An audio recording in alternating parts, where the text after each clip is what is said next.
বিসমিল্লাহির রহমানির রহিম। আজকে আমি এমন একটা সমস্যা নিয়ে কথা বলবো, যেই সমস্যাটাকে নিয়ে অনেক পুরুষ মানুষ আছেন যারা খুবই কষ্টে আছেন। লজ্জায় কাউকে বলতে পারছেন না, কোনো ডাক্তারের কাছেও যাচ্ছেন না, সমস্যাটা দিন দিন বেড়েই যাচ্ছে। কিন্তু লজ্জাই কি সমাধান? না। আপনি ডাক্তারের কাছে যাবেন, আপনার সমস্যাটা খুলে বলবেন, সমাধানটা খুঁজে বের করবেন। এটাই হচ্ছে বুদ্ধিমানের কাজ। যদি আপনার এমন কোনো গোপন সমস্যা থেকে থাকে যেটা বুকে চেপে রেখেছেন, কাউকে লজ্জায় বলতে পারছেন না, তাহলে এই ভিডিওটা আপনার জন্য।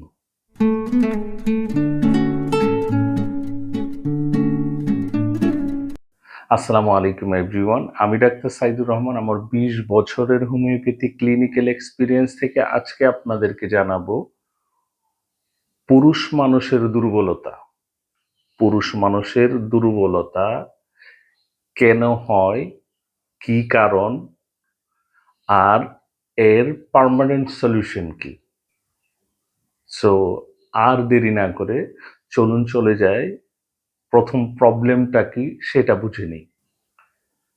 সম্মানিত ভিউয়ার্স, প্রবলেমের আলোচনায় যদি যেতে হয়, প্রথমে আমাদেরকে যেই আলোচনাটা করা খুবই জরুরি সেটা হচ্ছে এই সমস্যাটা, যেটা পুরুষের দুর্বলতা, এই দুর্বলতাটা কেন হয়? এটার জন্য কি পুষ্টিহীনতা বা ভিটামিন স্বল্পতা এগুলিই শুধু দায়ী? মোটেও না। এটার জন্য অনেক কিছু দায়ী। আমার 20 বছরের ক্লিনিক্যাল এক্সপেরিয়েন্সে আমি যেটা ফিল করেছি, সবচাইতে বড় দায়টাই হচ্ছে মানসিক অশান্তি। জি, পুরুষের দুর্বলতার পিছনে সবচেয়ে বড় কারণ হচ্ছে মানসিক অশান্তি, পারিবারিক কলহ। প্রধান কারণ, যেটার দিকে কেউ নজরই দেয় না। ডাক্তারের কাছে গেলেন, আপনার টেস্টোস্টেরন লেভেল কম, আপনার মাস্টারবেশনের অভ্যাস ছিল, এটসেট্রা এটসেট্রা। এই কারণগুলি, সেগুলিও কারণ, কিন্তু প্রধান কারণ যেটা হচ্ছে পারিবারিক অশান্তি, মানসিক অশান্তি।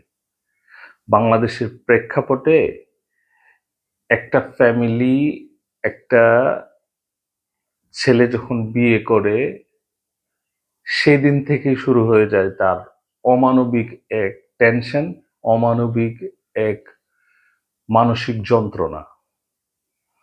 মেয়ের পক্ষ এক ধরনের কথা বলে, ছেলের পক্ষ, দ্যাট মিনস ছেলের পরিবার, শ্বশুর বাড়ির পরিবার, দুইটা যেন ব্রাজিল আর্জেন্টিনা। এই যে মানসিক চাপটা, এটাই প্রধান কারণ হচ্ছে আপনার পুরুষের শারীরিক দুর্বলতার কারণে। আরো কিছু কারণ থাকে, যেমন ভিটামিন ডি ডেফিসিয়েন্সি থাকতে পারে আপনার।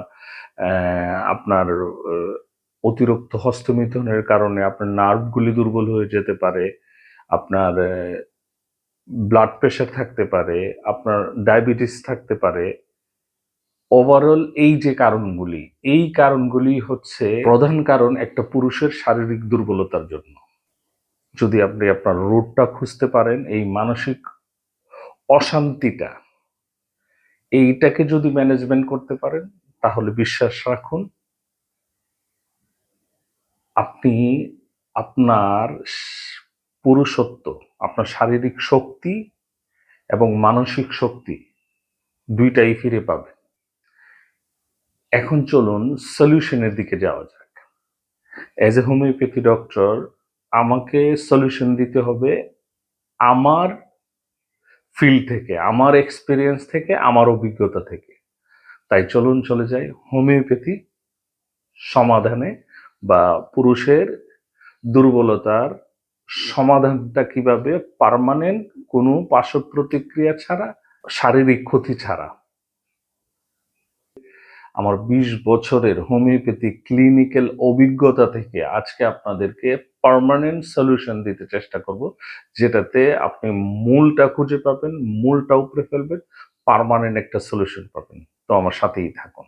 সম্মানিত ভিউয়ার্স, হোমিওপ্যাথি সমাধানে যাওয়ার আগে আমি ছোট্ট করে দুইটা কথা বলে দিতে চাই। হোমিওপ্যাথি, আমার 20 বছরের অভিজ্ঞতায় দেখেছি হাজার হাজার পেশেন্ট যারা মন খুলে ডাক্তারের কাছে সমস্যাটা খুলে বলতে পেরেছে, তারা পার্মানেন্ট সলিউশন পেয়েছে। হোমিওপ্যাথি অত্যন্ত কার্যকরী একটা চিকিৎসা পদ্ধতি, যেটাতে কোনো পার্শ্ব প্রতিক্রিয়া, কোনো দুশ্চিন্তার কারণ থাকে না।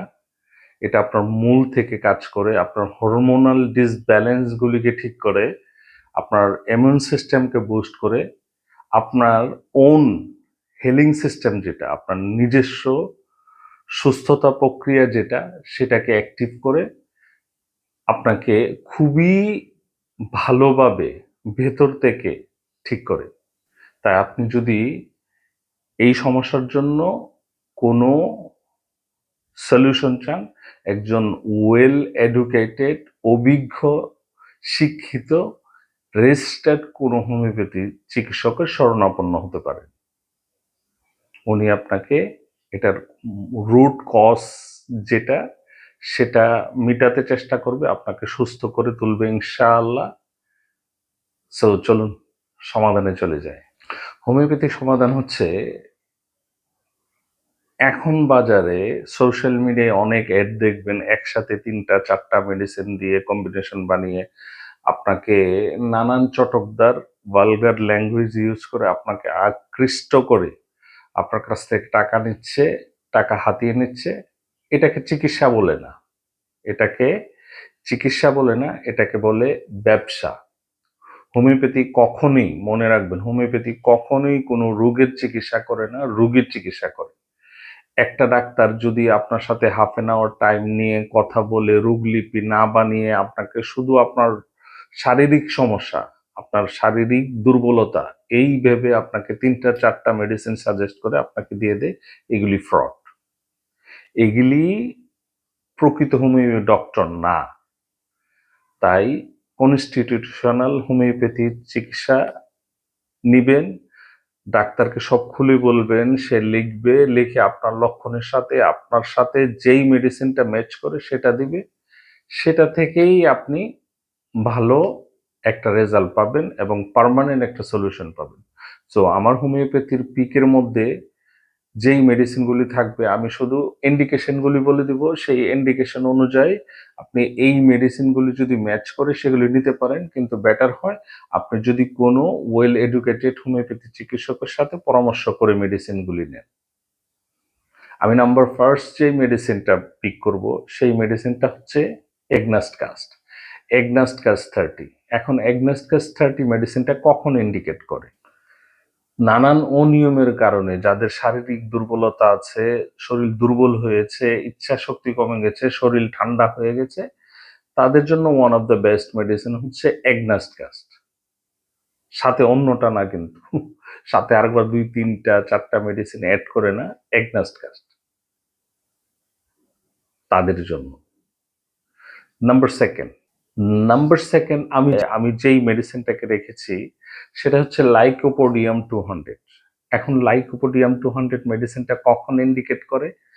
লাইকোপোডিয়াম 200 মেডিসিনটা ইন্ডিকেট করে তাদের ক্ষেত্রে যারা মানসিকভাবে খুবই দুর্বল, কনফিডেন্স নেই বললেই চলে, সবসময় অন্যের সাথে নিজেকে কম্পেয়ার করে, অন্য থেকে নিজেকে ছোট মনে করে। মানে লাইকোপোডিয়ামের পেশেন্টের কনফিডেন্স লেভেল থাকবে অনেক কম, কনফিডেন্স থাকবে কম, পাশাপাশি পেটের সমস্যা থাকবে, যে কোনো ধরনের পেট ফাঁপা, অতিরিক্ত গ্যাস হওয়া। যদি এই ইন্ডিকেশনগুলি মিলে যায়, সেই ক্ষেত্রে one of the best medicine পুরুষের শারীরিক দুর্বলতার জন্য লাইকোপোডিয়াম। এটা হরমোনাল ইমব্যালেন্সকেও কিন্তু ঠিক করে। নাম্বার থার্ড হচ্ছে সেলিনিয়াম 30। সেলিনিয়াম 30 মেডিসিনটা কখন ইন্ডিকেট করে? সেলিনিয়াম মেডিসিনটা ইন্ডিকেট করে হচ্ছে অতিরিক্ত পরিশ্রমের কারণে, অথবা দীর্ঘমেয়াদী কোনো রোগে ভুগছেন আপনি, দীর্ঘমেয়াদী মেডিসিন নিচ্ছেন, অসুস্থতার কারণে যদি আপনার শারীরিক দুর্বলতা হয়, শারীরিক দুর্বলতা হয়ে থাকে, সেই ক্ষেত্রে আপনার জন্য মেডিসিন হচ্ছে সেলিনিয়াম 30। হ্যাঁ, সেলিনিয়ামের ক্ষেত্রে আরেকটা ভালো ইন্ডিকেশন হচ্ছে, এই শারীরিক দুর্বলতার পাশাপাশি আপনার চুল ঝরার সমস্যা আছে, আপনার চুল ঝরে যায়। যদি এই ইন্ডিকেশনগুলি থাকে তাহলে আপনার জন্য বেস্ট মেডিসিন হচ্ছে সেলিনিয়াম-30। নাম্বার 4 হচ্ছে ক্যালাডিয়াম-30। এখন ক্যালাডিয়াম-30 মেডিসিনটা কখন ইন্ডিকেট করে? ক্যালাডিয়াম-30 মেডিসিনটা ইন্ডিকেট করে হচ্ছে আপনার ইচ্ছা আছে, কিন্তু মনে প্রবল ইচ্ছা, কিন্তু আপনার শরীর সাড়া দিচ্ছে না। আপনার মনটা প্রচুর চায়, কিন্তু আপনার শরীর সাড়া দেয় না আপনাকে। ইম্পর্টেন্ট মোমেন্টে শরীর হাল ছেড়ে দেয়, তাদের জন্য ক্যালাডিয়াম-30 মেডিসিনটা one of the best medicine. Number 5 হচ্ছে অ্যাসিড ফস। নাম্বার 5 হচ্ছে অ্যাসিড ফস 30। এটাকে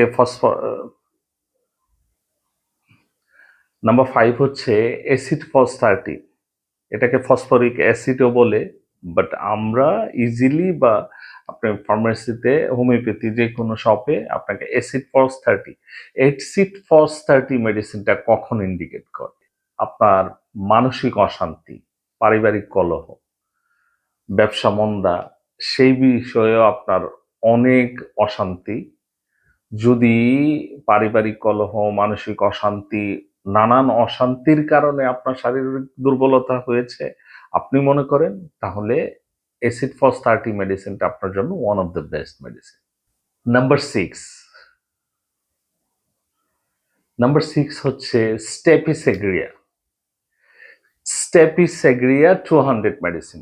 এই স্টেপিসেগ্রিয়া কখন ইন্ডিকেট করে?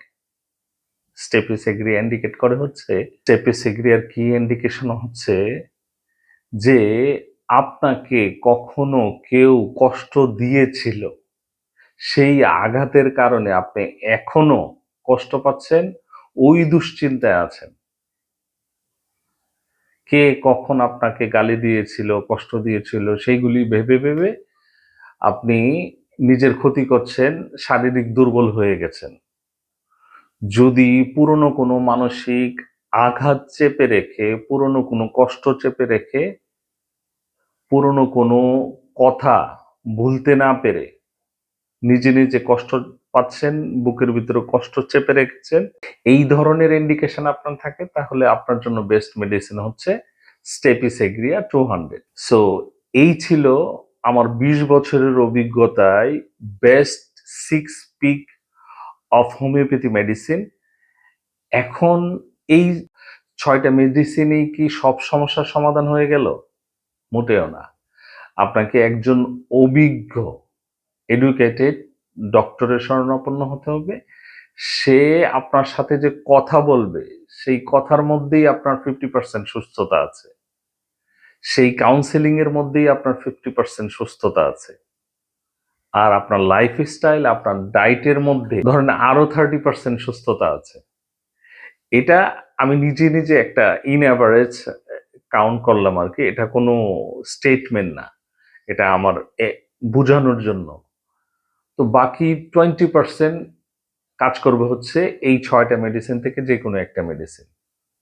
সো বেটার হচ্ছে আপনি একজন ডক্টরের কাছে যাবেন, আপনার ভিতরের যত কষ্ট যা কিছু আছে ওমিটিং করে দিবেন। ইনশাল্লাহ আপনি ভালো রেজাল্ট পাবেন এবং ভিতর থেকে সুস্থ হয়ে যাবেন। ভিউয়ার্স, আমি আমার আলোচনার শেষ পর্যায়ে চলে এসেছি।